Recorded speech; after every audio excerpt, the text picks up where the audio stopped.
And with that, I'll say welcome to another episode of the Best Three podcast. I'm Alvin. That's Tori. It is another late night edition here. It's something like it's Wednesday night. We are wrapping up putting a bow on the quarterfinals. Most of our semifinals are set. We've still got one women's and one men's match to be played. As a little peek behind the curtain here, we're recording this as Naomi Osaka is up 1-0 against Miss Muchová, and then you've got Sinner versus Musetti after that. So we're gonna roll with what we got. We got a lot. We got like 1 7/8 full days here. So I think we're good. But first of all, TH, how are you doing?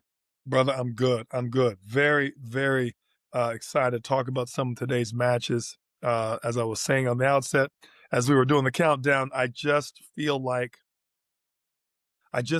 there's so much depth in the women's game right now. Yeah, man. I've said it before.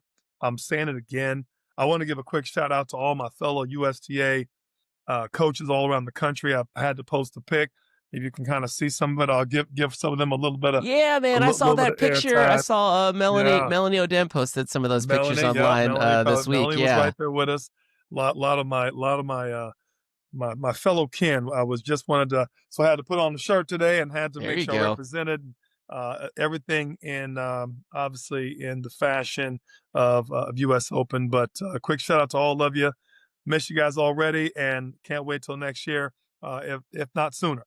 But I wanted to just say, Alvin, picking up on the conversation, wow. I mean, we talked about the other day, 12 former Grand Slam champ in the draw. Yep. Right? Now that includes Vika and obviously Venus. Not 12 total, 12 different people, right? Which is in itself a pretty significant number. Several of which were not seeded, obviously Vika and Serena being the elder stateswomen, so to speak. Mm-hmm. But we could be and even with that, you still got the Pegulas and the Anisimovas that are still wreaking havoc. Muchová, can't count her out. Have still been there, and they have not yet won one, and are all poised to do so going forward. So it's just such depth in the game right now, and I have to say I'm just so impressed with the players.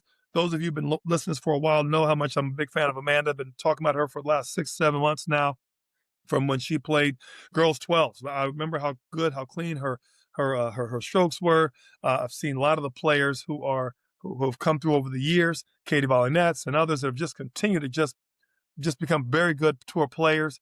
But I have to say, watching Amanda really having this breakout year has been a really special one for me. Yep. So just to kind of level set here, we're going to tackle the women's half of the tournament in the second half of this podcast. Maybe if we get a little lucky, we have a full semifinal field set. If not, we'll roll with it. So starting on the men's side, and I to put a bow on it, I echo everything you said about the women's side. We're blessed right now to be post Serena, but also in this space where we've had so much good quality tennis on the top half in the last 2 to 3 years that you almost forget. Like, you remember that time when Ash Barty was like the hottest thing smoking? People don't even talk about her anymore. Almost retired because I felt like the tour wasn't quite deep enough. And she may have felt at the time that she could win the fix of this. Maybe. But still, like, I mean, we've gone through so many iterations, right? There was Naomi, then there was Ash, and then there was Iga, and now there's Sabalenka, and now we still have Iga, and now the cast is just widening. So but it's like Knives Out right now. You know what I mean? Exactly. There's so many people you don't know who's there. But like I said, let's go over to the men's side. We'll put the women's side to the side for a second. On the men's side, okay. So we're gonna start from the bottom since that matchup is set. All right, boom. We got another date. Is that Fritz? Novak. Is that Fritz Djokovic? Well, let's look at it kind of backwards here. We've got Carlos versus Novak in the semifinals. Part, I don't know what part it is. They've done this a lot, right? And that's the beautiful thing. I think there's something like 1, 2, 3, 4, 5, 6. They played 8 times in their career. Okay. Most recently, obviously, was the Australian Open. Novak takes that one down. Beat Carlos in Paris at the Paris Olympics last year. Carlos beat him at Wimbledon. You guys are aware of that. But today in the last, week and a half, how we got here. Carlos he's almost not worth talking about right now because he's playing so damn well. Like he has tightened up all of the early round nonsense that kind of would not necessarily cause him to lose matches, but cause him to put in a little more work than he needed to put in, right? He's locked in. He hasn't dropped a set. I think he's been in one tiebreaker. Like he's doing everything right now, entertaining and efficient. Couple of those backhand droppers. Alvin, you know what got me about that backhand drop shot he hit on the net on that volley that they keep showing the highlight? Great highlight, by the way. I've got my old trusty dusty wood racket here, Alvin. Alvin, he looked to the side, had a forehand grip, got the reverse face, right? For those of us who know how to hit that kind of ball around the net. I can do that in mini tennis, Alvin. I can do it in mini tennis. I'm good enough to hit that ball in mini tennis and bring it back, playing some of my kids. We do an alley-to-alley game, and that's one of my go-tos with the 10-year-old in green dot. This man did it on the full stretch, almost Pat Cash, Boris Becker style, on the full stretch, Alvin, with a drop shot reverse angle for a guy that's supposed to be a baseliner. Against a professional tennis player. Against a professional tennis player off a professional ball. Yeah. Off a professional ball in a live match at the U.S. Open. And he got up and looked at it and kind of smiled like, yep, that's exactly where I thought it would land. Cool stuff. Cool stuff. Are you kidding me? No, I'm mad that the commentators didn't make a bigger deal of it. I mean, at this point, it's like we already had the behind the back half volley from the 2 days prior. It's like, yeah, Carlos is a joke in the best way possible. His matches are a gift. Yeah. You can learn stuff as a player and as a coach. You can be entertained as a fan. It should come with a label like "Don't try this at home" because some of it you need not. Close course, professional driver. Exactly. There you go. So yeah, that's that is Carlos. On the other side of that semifinal matchup, we have Novak Djokovic, the old grizzly bear. Okay, that match against Taylor, I walked away from that match being both sad, right, and a little pissed. Yeah, like I'm mad at Taylor Fritz. Why? Because Taylor had a job to do, and he had opportunities to do that job a little bit better. But even within the opportunity, and that's why I was mad. But I would say I was 20% mad, 80% sad. And the sadness comes from he just doesn't have the tools to do this job. The job of beating Novak Djokovic, that particular job. Sure. And, it's when you start seeing them, and I said the same thing about Taylor. We were at this year-end championship, so this is Turin, and I'm watching him play Sinner. And they had this really cool angle. And I talked about it on this podcast. It's like you can see the moment within a rally when he gets a little bit behind from a recovery standpoint. When his just below top level athleticism shows up. Right. Just below, average speed shows up in the middle of a rally. And then that's when he loses it. It's not that he can't run down balls. It's that he can't stay on top of the beeps in those extremely high level rallies against an extremely high level pacer drill, so to speak. Right, and we're talking about top three. We're talking about the top three guys, right? Just the top. He is the fourth best player in the world but there's a big gap between the 3 and the 4 in this instance, and I wanted it. I think I just wanted it more than I thought it was going to happen. Sure. And Novak is giving you no reason to believe that it was possible. Right. You just kind of simple stuff like does Taylor do anything better than Novak does? Right. No. And that was not an upset to me. That was, if anything, that was another chance of a change of the guard that Taylor has not. And let's face it, Alvin, that's where he's at, right? That's his skill set. I want to take a little different angle because I like the fact that he took the third. Anytime you can take a set from guys like that, it builds belief. I said the same thing about Ben Shelton. I'm going to say the same thing about Taylor. Taylor is much more composed and plays a much more efficient max than Ben. full disclosure, I'm more of a Ben Shelton fan. I mean, I've known him since he was a little kid. He and his sister, I've known Brian. Period. Full on wearing the jersey. But I have to say that for Taylor because he's a more efficient match player. He manages better. He holds his serve better. He does a lot of good things.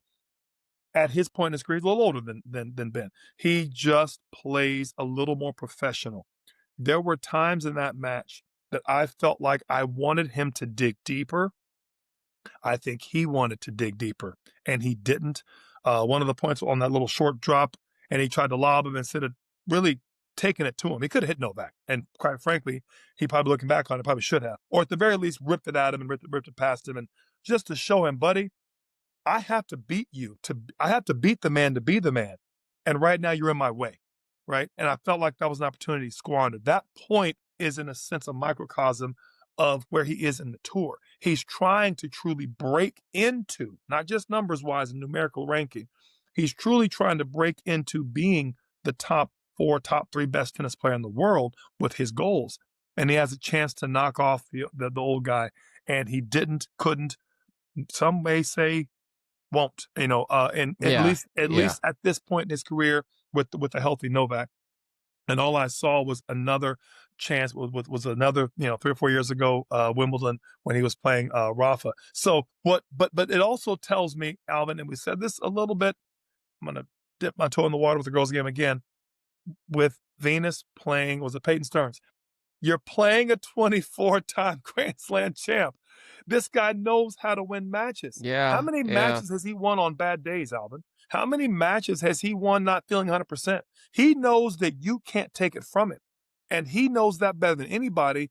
How many has he won? 100 and some titles? I mean, this is ridiculous to even expect a player of Taylor's very high level to even do it. What I was sad about is it means we're going to be another 3 to 6 months, maybe a year, with Novak still hanging around. He's got no reason. He's got no reason not to. Yeah, that's why I was sad. Yeah, that's the part that I get pissed about because I ended our last episode put with him to bed. Exactly. But they can't. Exactly. And he's looking around like, hey, I'm still playing good tennis. What do you guys want me to do? Yeah, if his main problem, I'm not mad at Novak. If his main problem is Sinner and Alcaraz, well, then he's got the same problem everyone else has, and he's the closest to solving it. So why leave? Why leave? Why won't you just die? Yeah. But from a tactical standpoint, like what does it take to actually beat Novak Djokovic at his average to above average game? It's like it requires a set of tools that really kind of boil down to like, yeah, you need to have the rally tolerance, right? You need to serve at a high level, you need to return at a high level, and then you need to be able to dictate as well. Like both Jannik and Carlos will dictate from the middle of the court. They will dictate from the corners, like flipping defensive shots into offense down the line. Like they will take lots of chances to take offense and grab the opportunity to put Novak on defense. I just saw last night the same thing that I continue to see with Taylor Fritz when he plays against these high level players is a willingness to just stay in baseline battles. Right. And that's, again, to his skill set. He does not necessarily have the obvious tools of creating offense, like creating I'm gonna push transition back on, opportunities, if you will. Creating. He can create very well. I'm not so sure he can maintain it and transition. That's your next point. He's got one of the best serves on tour, Alvin, and he's got a pretty big forehand. If that is not what offense is, I'm not sure. And he's got a good backhand. Taylor going to backhand rally is not terrible. Yeah, but this is within the context of these other 3 players. I'm not even talking about the rest of them. There's no point. He's proven that. But I'm just saying that ain't this and this ain't that. Hit a ball.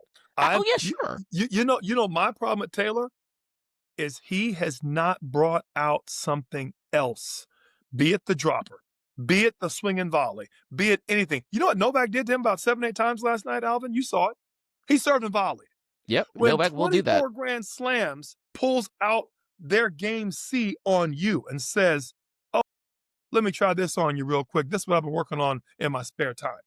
And you're the up-and-comer that's supposed to be in your prime, and you're still using A and maybe some B, and 24 Grand Slams brings out C game on you just to change up the pace and make a quick point of it. Well, he did the same thing this Zverev at French Open in the quarterfinals. I think it was that later night match.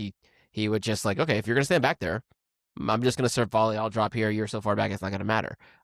Again, a similar style player, right? Who does not necessarily want to come up and bring the noise from 5 feet inside the baseline.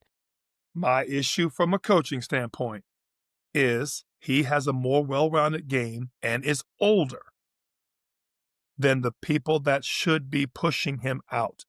And that's Medi, that's Taylor, that's who else is in that same boat that hit a nice big ball but can't do much else with him to hurt him. Like Tsitsipas. Stefanos ain't even in this conversation, unfortunately. Fair. But to your point, Rublev. Ben Shelton, Rublev, right? Yep. The guys that can hit the snot out of the ball but won't do much else behind it.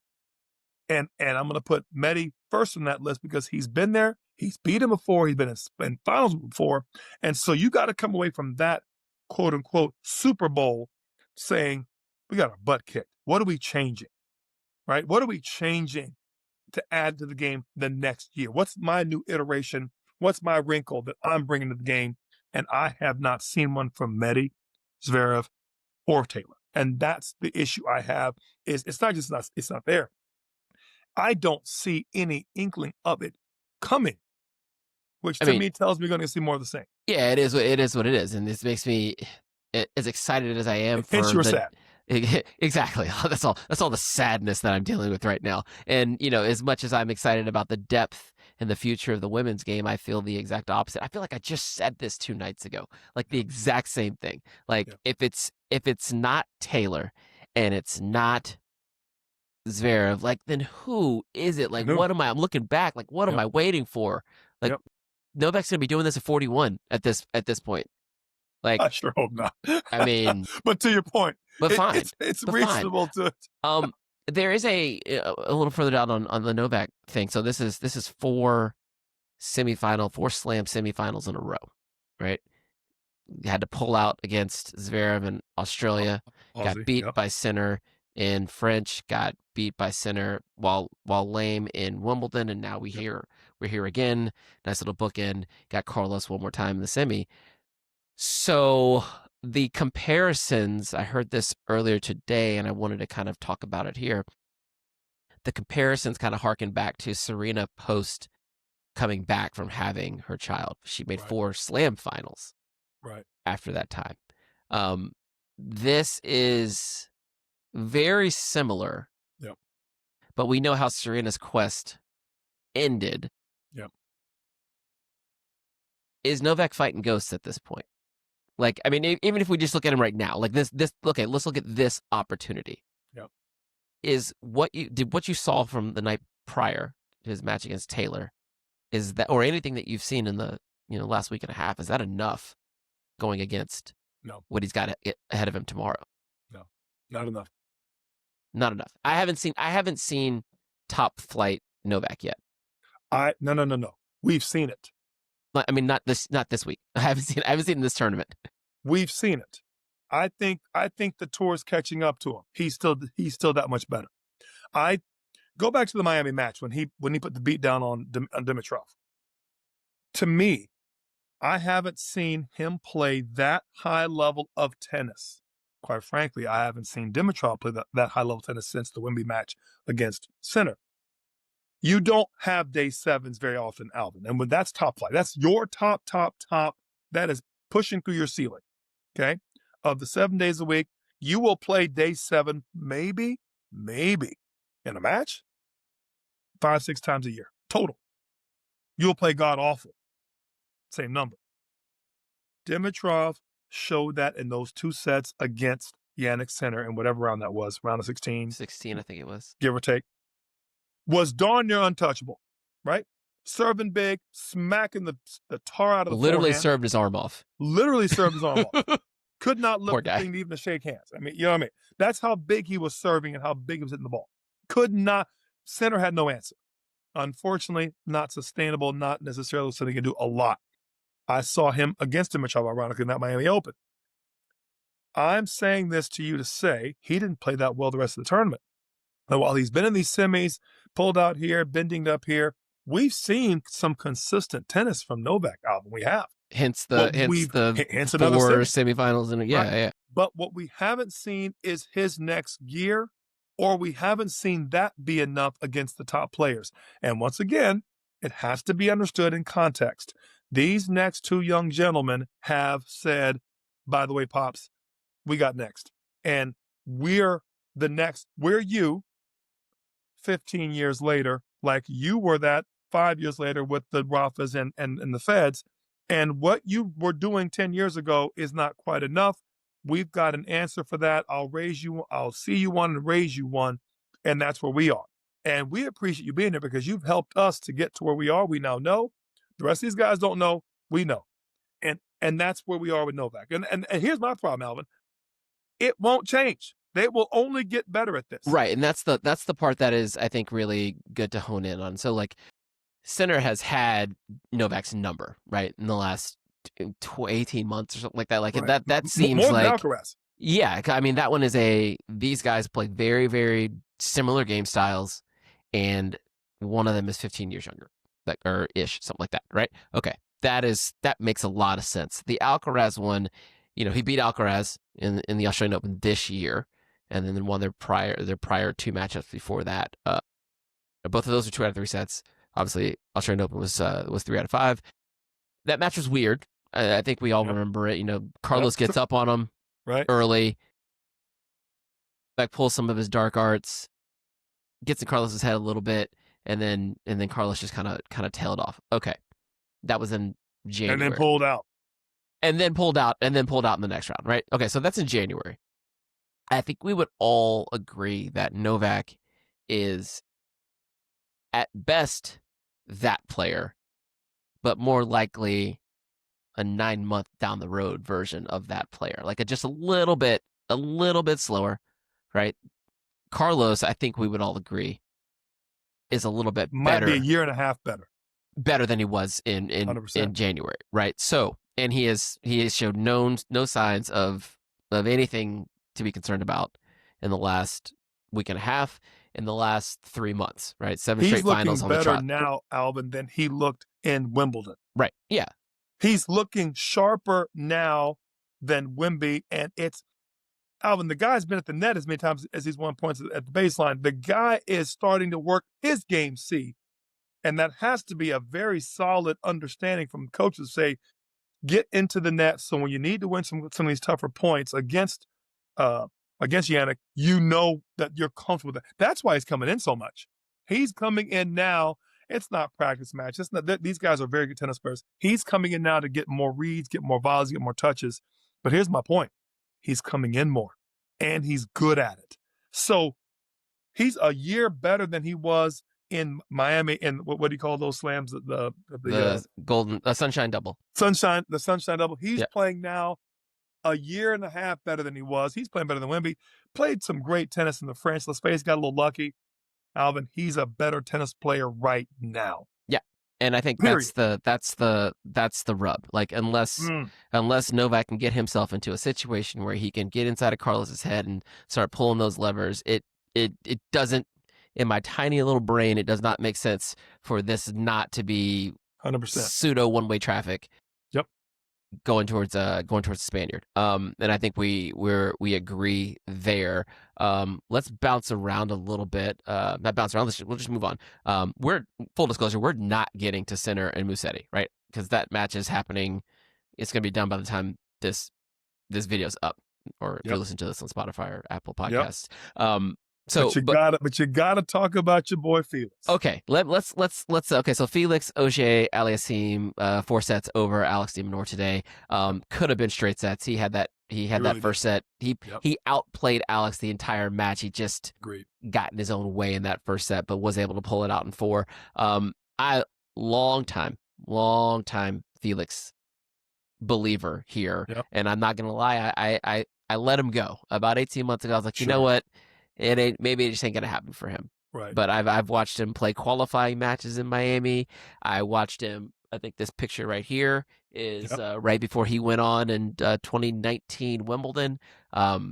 I'm a Felix guy. He makes you feel good when he's out there smiling, playing good tennis, Yep. and his brand of tennis is something that everyone can cheer for.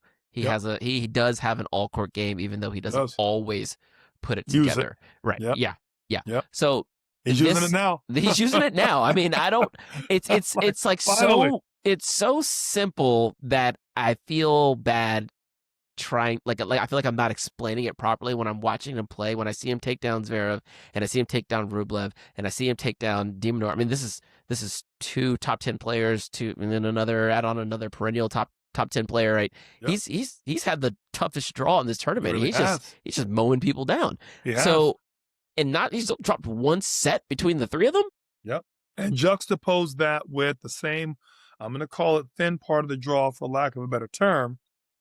Guess who has not faced a higher seed up until the quarters, and he's an 8 seed, is Alex de Minaur. And I feel like it actually worked against him to not have the other players go the distance to where they would have that second or third. You would have that strong knockdown drag out to stay sharp. I think Alex breezed through the second. No fault of Alex, no fault of the draw.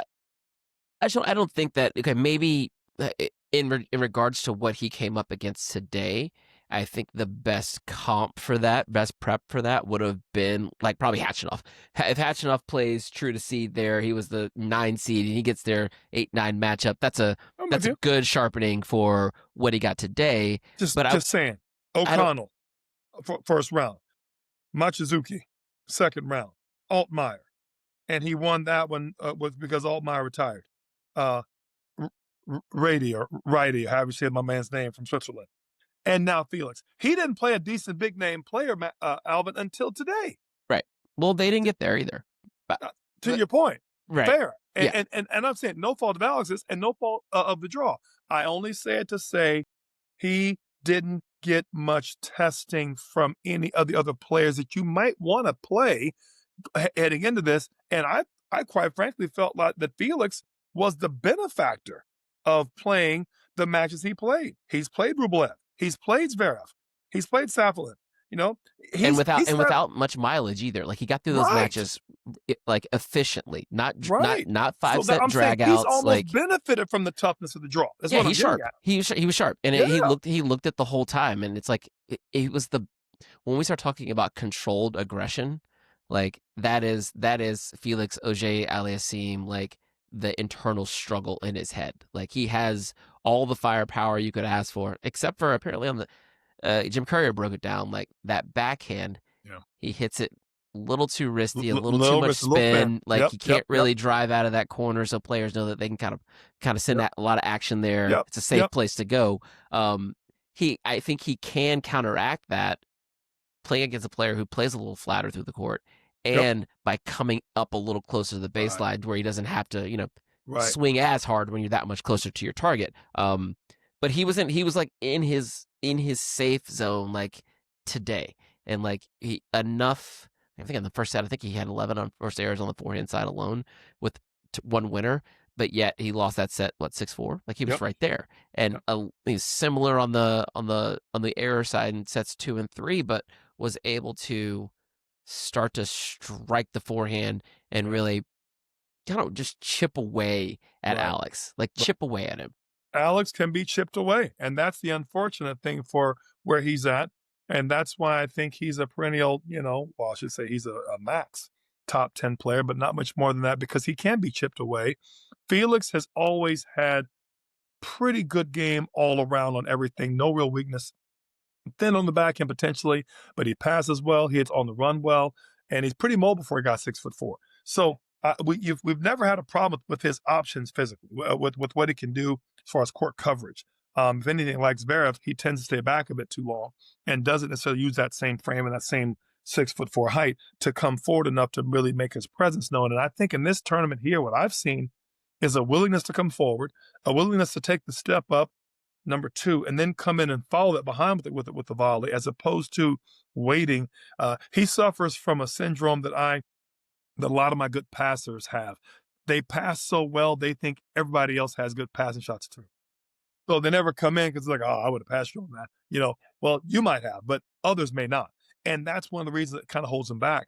Sko was that way for a long time. He wouldn't come forward because he had such good passing shots. He knew, well, I could still pass. I would pass me on that ball. And I'm like, yeah, but you're not playing you. You know what I mean? So keep that in mind. And those are some things that I think Zverev is very similar. So he's getting over that. At least it seems to be this tournament. And I think, Alvin, for, Felix is what, 25? He's I 25. feel like he's been out there for God 10 years, Alex, bless. but he's 25 Yeah. years old. Yeah, He's not that old. He's And again, I super love young. seeing a resurgence of a guy like this. It does me good to feel like he's finding himself at this point. We don't know. There's a great book I read by shout out to my girl Renee Lopez, who's one of the members at my club and also a sports psychologist at Georgia Tech. She had me read this book called "It Takes as Long as It Takes," and it's a great book. Everything about it, is just spot on the money. But we don't know how long it takes for you to get to get settled into being a pro tennis player. The book's not finished being written. And quite frankly, for Felix, this tournament seems like he is not, we're going to say resurgence because he's starting to kind of put some things together, but he's never been top 5, material. I don't think he's got any semis. I don't think he's gotten to a semi. He's semifinal. Maybe one? Is either Australia one year or right. Yeah, one time. I think he's got one semi. It could be more than once or twice. Yeah, so for him to be doing that now, I just feel like he's doing some good things and he's starting to build on who he is. And if he can do that, Alvin, we are even more blessed as tennis fans because we're going to see a better, much improved version of Felix going forward. And like you said, you kind of given up on him because his results hadn't shown the reason to kind of put much more stock in. And now look at him. Mind you, he played Alex, and no offense to Alex, but Alex is not a Novak. He's not a Jannik. He's not a Musetti. He's not a, even a Taylor or a, who was in the other, who was my other semi or the other quarter. I'm forgetting the names. Lehechka or Alcaraz. Lehechka, thank you. Lehechka, and again, same with Yuri. Yuri's not necessarily that level per se yet either. But the fact that he's getting there, that he's showing it, Ben Sheldon, can't forget Bench and Ben, who unfortunately had to retire because of the shoulder. So I feel like there's still a lot more upside that Felix is showing. But I do want to take the win against Alex with a grain of salt because of who Alex is and this portion of the draw. However, the Zverev win, and the Rublev win, buddy. Yeah, I'm not taking it with any grain of salt because of because of what he did before. I'm taking it as he's his draw now. Right. Yeah. I mean, if he had done it in reverse order, right, and like if he had beaten, let's say he beat Rublev and then he beat Alex and then he beat Zverev, whatever. Like it's fine. 9 sets to 1. Everybody lined up. No question. But let's look forward though, because he's got a whole different problem potentially ahead of him. I think we can assume Sinner wins that match, right? We'll talk through that Sinner Musetti. We'll talk to the lens of Sinner Musetti. The old Italian qualifier for number 1 on the Davis Cup team. Oh, and just a quick caveat here. Felix did semifinal U.S. Open 2021. And he was putting together something nice there. Quarterfinal Wimbledon, semifinal U.S. Open, right? Australian Open, quarterfinal again. So like he was putting there. together a little body of work there after post-COVID. But moving forward, okay, so let's assume it's Sinner, because if it's not, and Musetti beats him, then he's got another bag of problems to deal with there too. So, but let's assume it's Sinner. Yep. What is what I think we've seen top Felix? It still doesn't feel like top Felix is enough to bother Mr. Sinner. He's the best returner on tour that we've never seen is a confident in his element, in his zone Felix.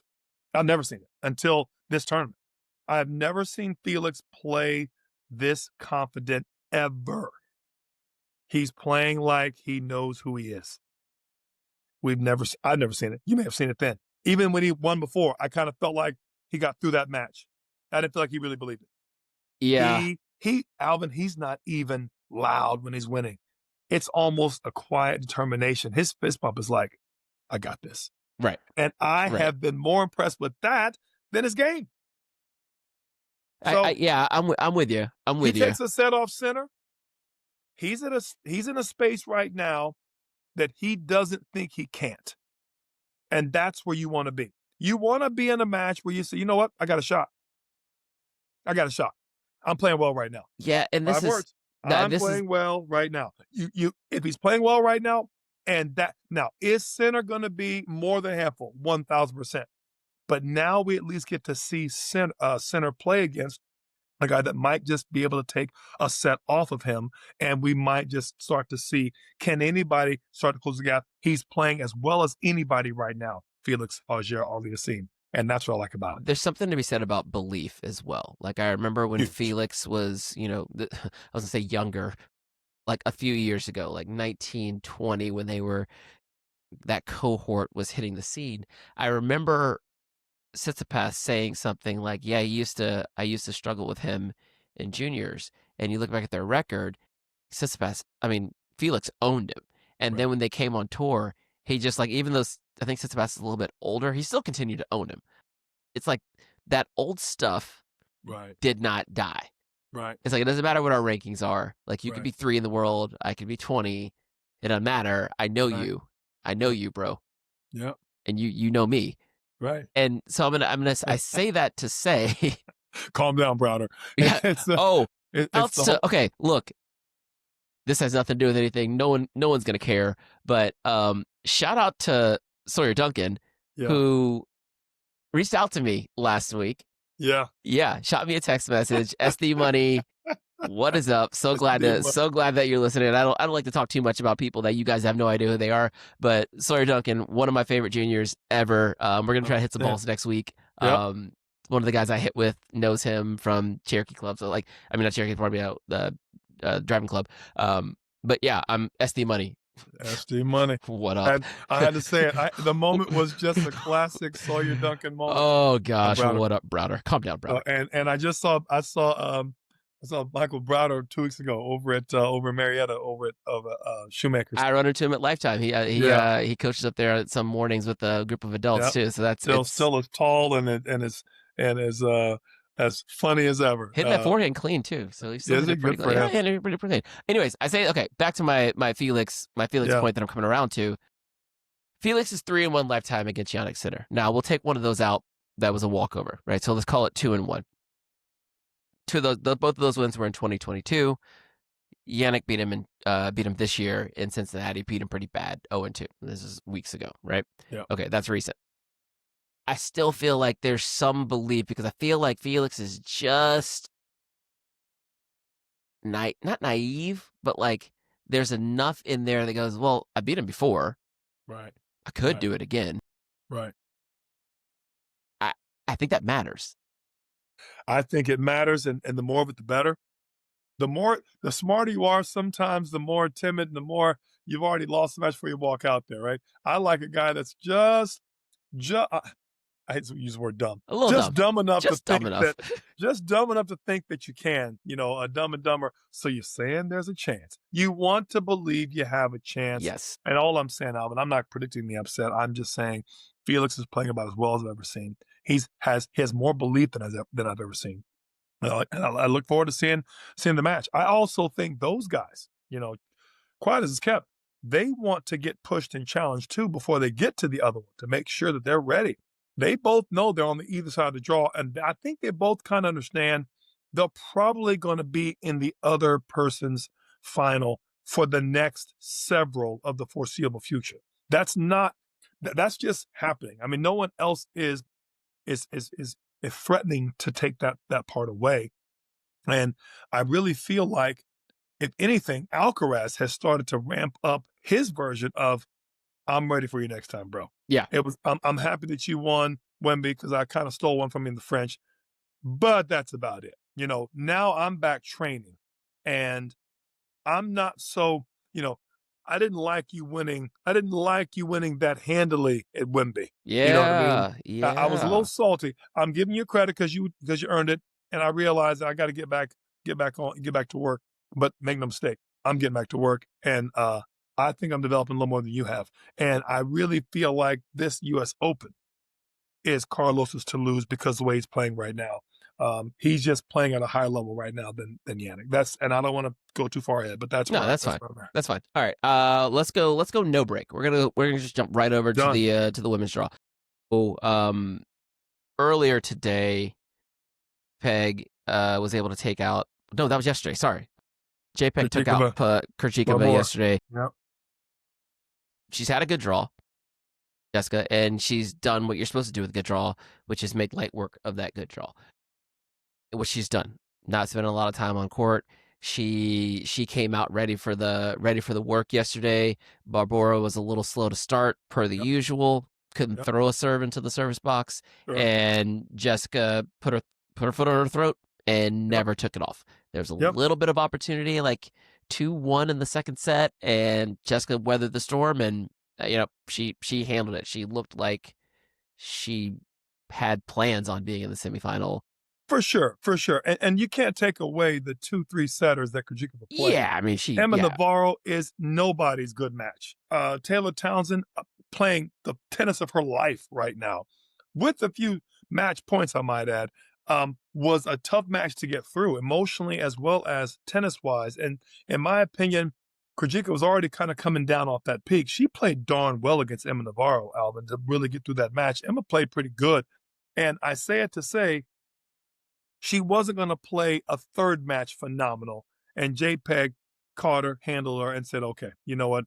Sorry about what happened in your last two matches, but if you're coming in this match with me a little bit, just a tiny bit behind, I'm going to take care of that. And as I always say, she is the litmus test for 4 or 5 in the world and better. And she showed that today, like, Barbora, you know better than coming at me with that sub game stuff. I will take you. I will call you out on that. And I did. And she did it in, I think, an hour and 26. Yeah, it was quick work. A clinic. It was quick work. It was an interesting atmosphere in there. Like, they played in Ash daytime, which is odd. Like, Ash, an 11:30 match on Ash that matters, like that carries consequence, is just like, in my brain, doesn't make sense. Like, if you're there, okay, but Krejcikova wasn't a seed. No. They have to play that match as the quarterfinals. Like, that's right. All the matches are being played there. So there's 11:30, and there's a next on, and then there's a 7, and then there's a next on. Right? That is the schedule. I get it. It's just like it was Tuesday. Like, it's just Tuesday. And it felt like it felt like it should have been a Thursday. It didn't match. Like, it just what I was seeing did not match the occasion. And like, it was packed, but it was kind of dull. And I think Jesse even mentioned something about it after the match. Fast forward just to the next match on was Alcaraz versus Lehechka. Still same kind of, like, Ash is big. It can get loud. It is cavernous. It can get raucous, but like, usually you think Ash, New York, nighttime, a little bit of drinking, like it turns into a show. But like, it's 1:00 in the afternoon. Yeah, it's like, New Yorkers haven't showed up to it yet. Right, I mean? but like, that's tough. It's like, this match would have been better off being played in Armstrong, but we can't do that. That's just a little takeaway. Okay, so the other quarterfinal that happened yesterday was did not actually happen. It was Sabalenka got the walkover against Vondrousova. Sorry, that was a match I was looking forward to. Yeah, I was so looking forward to that match. Vondrousova showing that she's that good. Maybe again, some injuries and whatnot have riddled her last few years, but she was playing some good ball. I mean, that would have been a good match. And let me tell you this. Sabalenka dodged a bullet on that one. The ball she was playing, Vondrousova would have put in the work on that match. I'm not calling upset. It would definitely have gone 3, and that would have made, going into this match, that would have really pushed. Sabalenka's gotten the better end of that deal, not only being the 1 seed, but now getting through to the semis without playing a tough quarter. She's going to be fresher. She's going to be more ready to go. She's more than match tough. That match won't matter. but she Yeah. walks in that match like Novak did in that match years ago, when Rafa beat Taylor and then walked over, and then he played your boy Yeah, not my Kyrgios. boy. Yeah, it's not my boy. I'm Don't just come here with saying. that. Don't come here with that. Just saying. And So then he was almost cheering it on because he knew he'd have that'll be number, whatever number was. That'll be number 21. Like, in his mind, he was already counting the trophy to put on the side of his bag. I just say it to say this helps Arena big time to be even more fresh going into the semifinal because she has less mileage than the rest. So let's talk about that semi. So that Yep. matchup with her and JPEG, right? Yep. Last year's final. Quick, Was it not? quick aside here. It was. Sure. Quick aside here. Naomi is up 6-5 in the second set. She just fought off a set point. Muchová was serving 5-4. I think she was up 40-30. So this match is. I mean, every time I look over, it's like someone stepping up and hitting a winner down the line. This looks like a really high quality match. But we'll see what goes here. So this matchup between Pegula and Sabalenka. Serena holds a 7-2 record against Jessie. Jessie beat her at the weird 2020 U.S. Open that was held in Cincinnati, or Cincinnati that was held in New York. One of the two, can't remember. Cincy in New York. Yeah. Cincy in New York. That's what it was. So they're bubbling the players, so right? Yeah, the bubble. Yeah. And then she beat Sabalenka at the 2023 WTA Finals, right? So, but besides that, okay, we got 7 dubs, 2 losses, and all of those dubs have been straight sets outside of 1. It's not a good matchup. It's not a good matchup. It doesn't seem like Jessie does much to be able to hurt Arena. Yep. And Arena can take Jessie's ball and get her moving corner to corner, yep, like nobody's business. So yep, I haven't seen anything, and this is no fault of Jessie's, right? She hasn't really had the test quite yet, but here comes the test. Yep. How is she going to approach this match to find herself in better favor this time? Like Naomi did with Coco, she's going to have to play a match that she rarely plays. She is going to have to attack the backhand. Run the forehand to attack the backhand. She's going to have to go line sooner. She's going to have to then run the backhand and get in behind it. She's going to have to slice more. She's going to have to move a bit more. She's going to have to be a little more tactical, maybe even serve a little bit of serve attack and volley. She's going to have to do things she doesn't normally do, drop shot a little more. Do some things that are kind of counter to JPEG type tennis if she wants to win. JPEG hits the ball as clean and as big and as deep as anybody and has the middle cross, I'm going to call it middle ball down. Fortunately, that middle cross is Arena's wheelhouse, and that's also why that matchup is 7-2. Amanda Anisimova showed a few things in that matchup at Wembley with the ability to go down the line, with the ability to go there early, just to run you. You think it's a winner because it went past you, but I was just trying to move you to that side, to over the other side, because so many players go inside out. So she takes the ball, a la Novak for 10 years. He would take you line just to not let you go inside out. And when you did go inside out, he'd take your line, right? So he did it both ways. But I think Amanda's showing, she did that with us, Swiatek earlier. She just has the ability to take you to the other corner where you like to camp out on the left. Mm-hmm. She's running you to the right. If JPEG can do that, Alvin, if she can hold serve and she can push this match, there is still a small space. It's getting smaller. There's a small space. There's the Death Star. If you can shoot these 2 missiles in between, right, exactly, it's possible to blow up the Death Star. It is highly unlikely. You got to use the Force, and you got to have Luke Skywalker at the wheel of the TIE fighter or X-wing fighter. But it is possible. Is it likely? Not so much. And I'm a huge JPEG fan. It's just that her weapons match up very well to Arena's weapons. And Arena has a serve. JPEG serve isn't the best part of her game. Good returns. But JPEG doesn't. If she is a 93, Arena's a 98. If she is a 90, Arena's 95. Probably the only thing I would say that they are dead even on, I think it's got to be return of serve. I think JPEG's return to serves are right up there with Arena's. Unfortunately, Arena serves a little bigger than JPEG's. I'll even give JPEG. She's a little more handy at the net than Arena is as well. Fair. Yeah, transition. A better doubles player for sure. Yeah, transition's better. And she doesn't use that against her. She has to if she wants to stem the tide. I mean, this is I think you're seeing this across. Actually, particularly on the men's side, we talk about these players who have good volleys, and we ask them to, like, the ask is like we want to see you come forward a little more, but it's damn hard. Like, come forward on what? Like, what does Arena give you that's gonna? I mean, you're gonna have to create chicken whatever out of chicken, you know what? You got that right. And that's tough sledding. That is tough sledding. Much easier said than done. We didn't say it was easy. Yeah, we didn't say it was going to be easy. Exactly. We just said it was possible. And if it's going to be possible, it's going to go that way. It will not. You cannot beat Arena Sabalenka straightforward. You cannot go through her. And if you're a ball striker and you're trying to outstrike one of the best ball strikers, who's currently number one in the world at ball striking and in the tour and on results, who's been to so many finals and semis this year and last year and the year before that combined, no, it's proven that's not a good recipe. So that's what I'm saying. But the good thing is, this is a semi, not a final. She played her last year. I think the moment of last year kind of got to her a little bit as well. Arena she knew played that was well, kind of, though. But she played well. She didn't play bad. Like that match was tight. Like, I think people, when we talk about it, like it was a blowout, but like it was like 4-5, 5-6.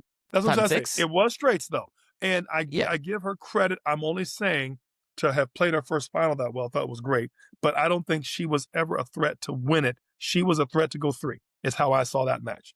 And I think if she does something a little bit more, throws in a few more little different nuances, and her camp will make sure that she doesn't fall into the play to Arena's strengths matchup tomorrow. And I quite frankly, she's a savvy player as is out there. I give her the best chance to do that against her on a hard court, right? Because Arena, let's face it, Arena is going to play a certain way too. Right. So, and she's not the type to change too many things. She's developed a little bit of slice. She's gotten a few different ways to kind of get herself out of some trouble, but she's going to still try to play her A game too. So it's just a situation you're going to have to, Jessica is going to have to find a way to use her hands to her benefit and to not let Arena dictate play. If this turns into a foot race, it'll be another straight set situation. Yeah, I mean, I mean, you made the comment that it's it's a semi, it's not a final, which I think kind of speaks to like maybe the crowd aspect of it, or but it's still going to be I think even take that, right? If it's a final, it's on Saturday afternoon, right? If it's a semi, it's on Thursday night.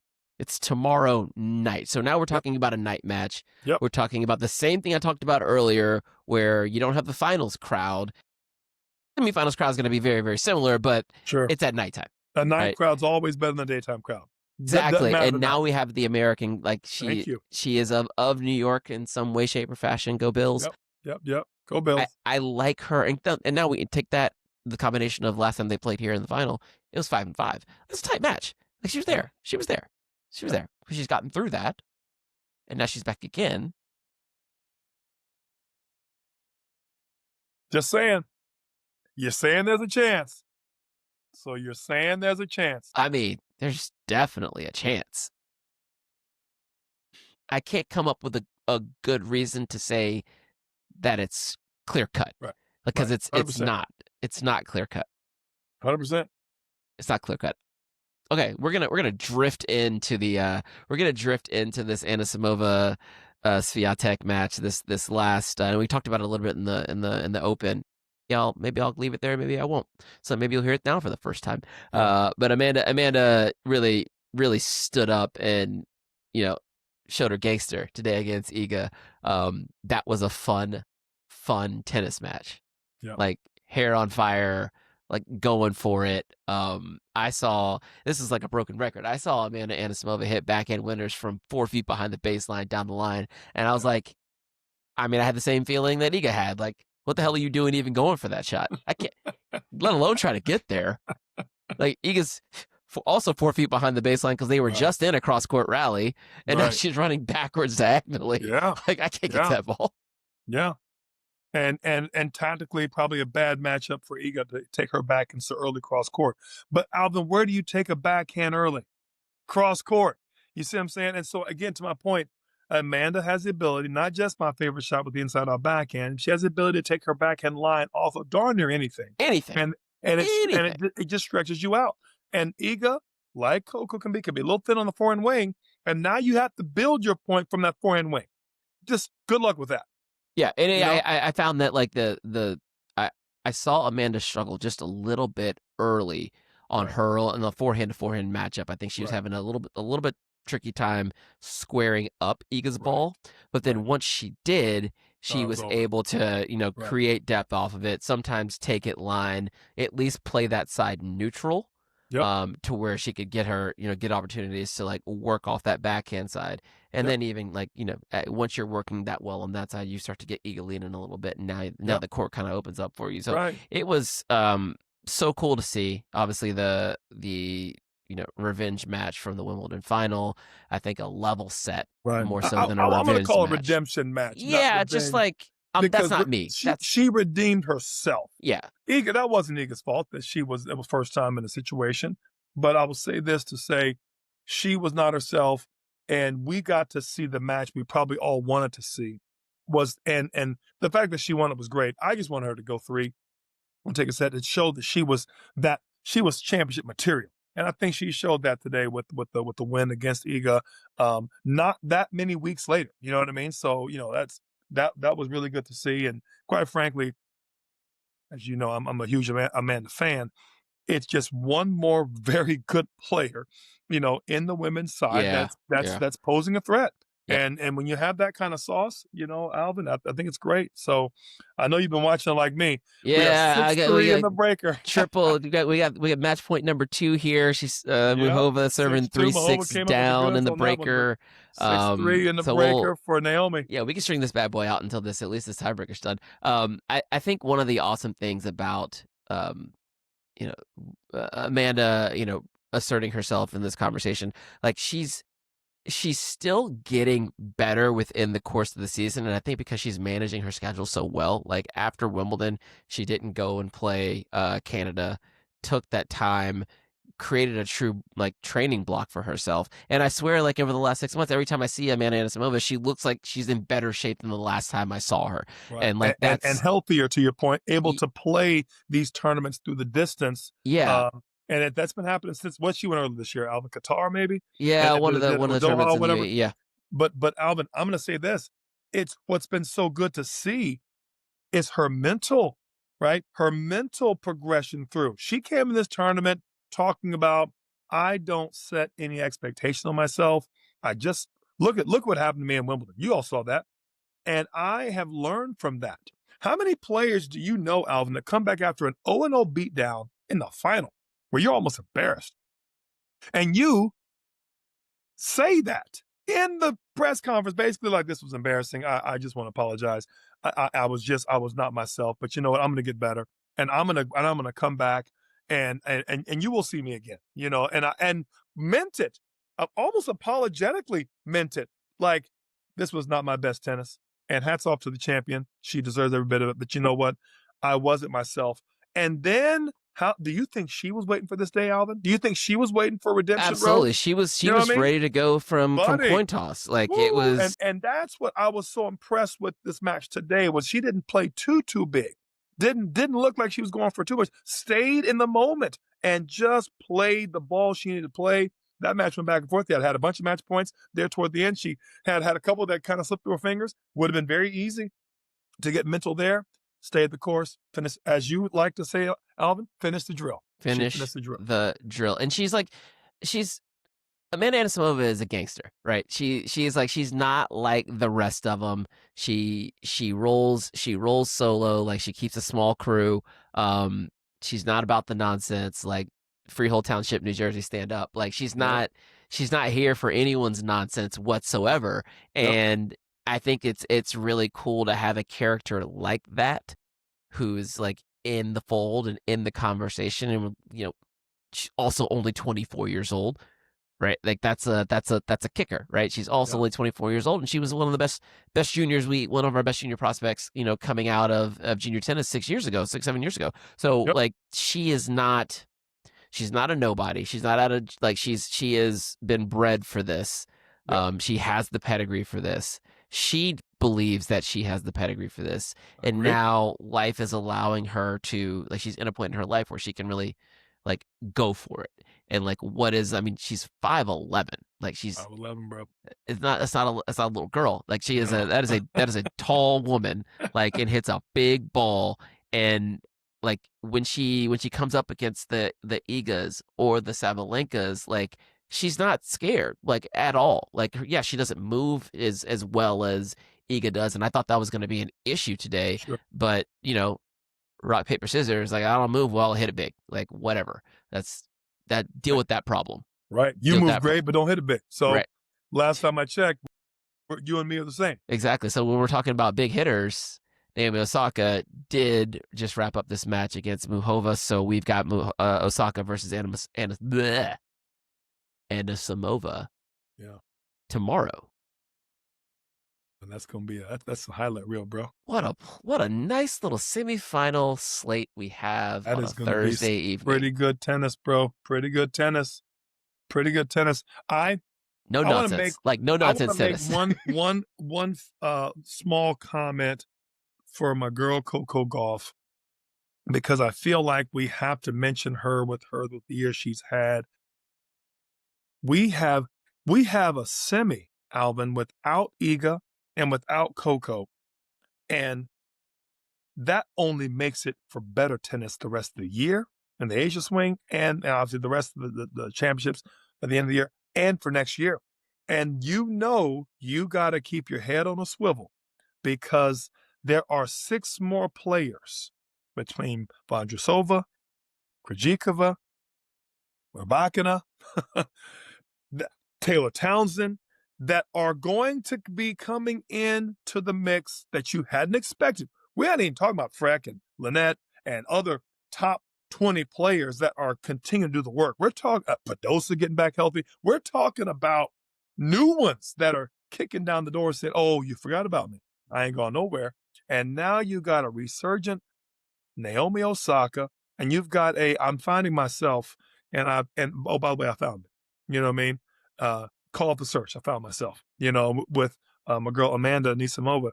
Alvin, the women's tour will be unreal toward the end of this year and going into next year, with so many players playing well, and that kind of drama and that kind of competition is great for the game. I agree, very few notes there. We've had 3 different Grand Slam winners on the women's side this year, and none of those Grand Slam winners are in the semifinals of the 4th Grand Slam. Just let that wash over you. Let that sink in. Yeah. I still think Arena's a favorite, but to your point, if she blinks, that we'll have a fourth. We'll have a fourth either way, right? We'll have a fourth either way. Man, I mean, these matches are so interesting. So interesting. So Naomi, I've been kind of watching this as we're recording this match. So I don't have a ton of insights on it, but every time I looked up, it was just like both women served well. 1, 2, Naomi seemed like her game plan was just the +1 version of what she did to Coco. Like she is sitting in her bag right now. She has found Quan within her game, and it's I think this can carry her. Her match with Anisimova is going to be so good. It is going to be so good. Yep. I'm very excited. Yeah. It's going to be a good matchup. Both of them are good. Both of them serve well, return well. Both of them have great backhands. The one shot that I feel, and it was underrated, is Naomi's backhand. We talk a lot about Coco because her backhand's phenomenal, and on the run, she's better than anybody. But there was a couple of backhand-to-backhand matchups that went backhand that Naomi hit an open stance backhand rip angle that Coco's one of the fastest girls on the planet on a tennis court, period. That Coco got literally watched, like, like that's possible. She hit it wide service box corner, Alvin, going away. In a routine deep cross court, you hit it open, which means she's a tad bit early, which tells you that she could handle more pace if you brought it. Yeah. That's a problem. Well, you know who's going to bring a tad bit more pace on that backhand side? Amanda Anisimova. And she's going to do different. She's going to run her to that forehand side first. And I think that was one of the things that we saw in that matchup. Now, let's go back over to JPEG and to Arena, which is also going to be a little bit of a knockdown drag out. So we've now got a very solid, who also finished her match in straight sets, right? So it ain't like JPEG's been going, been sledding through a litany of 3-setters. Has she had many? Let me look. No, she hadn't played one 3-setter. Hadn't played one. I'm about to say, I don't think she's played one 3-setter. Closest set she's had, she had a 7-5 in there. But it was 0-4, 1-3, 1-5. I think she beat Ann Lee like 2-1. Like her closest match was in mixed doubles. You know what I mean? That was which was almost 2 weeks ago. Grinding. So I say it to say, both are fairly fresh. So I'm looking forward to seeing those two styles, and then of course the winner playing each other on Saturday. This has been a very, very good U.S. Open. The promoters and people putting the draw together could not be happier with how this thing is shaken out, and each of them. Alvin, can you imagine Coco? You said it. Coco and Madison are not in, and there's still 2 Americans in the draw, 2 that you didn't necessarily see having a chance to get straight through to the final, and both of them have a legitimate chance to get into the final. It just, to me, shows the depth in the women's game, depth in the American women's game. But I'm going to say it's great for tennis, because this now lets you know, buddy, there are not many sleepers in the women's side, and it's been a long time since we've had this kind of level of depth and in different types of ways, to get there. And I feel the men's game could really benefit from some of the same. We're getting there. Don't get me wrong. The men's game's getting there, but Carlos and Jannik. Well, Carlos and Jannik are generational players that unfortunately met again right after 3 phenomenal generational players. And that's been the only problem, is we've been almost blessed with some greats, with some goats, if you will, at the same time. All in the previous eras, we've had 1 or 2 that have overlapped. We've rarely had 3 at the same time, hardly ever, let alone 3 and then followed by 2 more. You know what I mean? Think about the McEnroe, Borg era. Even before it was McEnroe Connors, and you had Ash and Connors, and even those guys back, Stan Smith. They were not all together at the same time. And now you had Pete and Andre, right? Now you have got 2 more right on the heels of the same. And to me, that's what's not being understood, is that some of these greats have just happened to be, and you don't know when a great's gonna show up and just put the tour on lockdown. You don't know that. They don't know that. They just did it. So it's in our best interest to just appreciate it. Appreciate it. We've got a lot of good. Appreciate it, and be happy that you were born in this time frame to see it live. As they would say, what a time to be alive. And I think we'll put a pin in it there. Everyone enjoy. Well, you probably already enjoyed Musetti versus Sinner, because by the time you hear this, it will be over. So Tori, you enjoy Musetti versus Sinner. I'm gonna do the same. Again, I'm Alvin. That's Tori. Make sure you subscribe, like, all that stuff. I don't know where you do it, but do it where you do it. And we'll catch you guys on the next one. Best 3 out.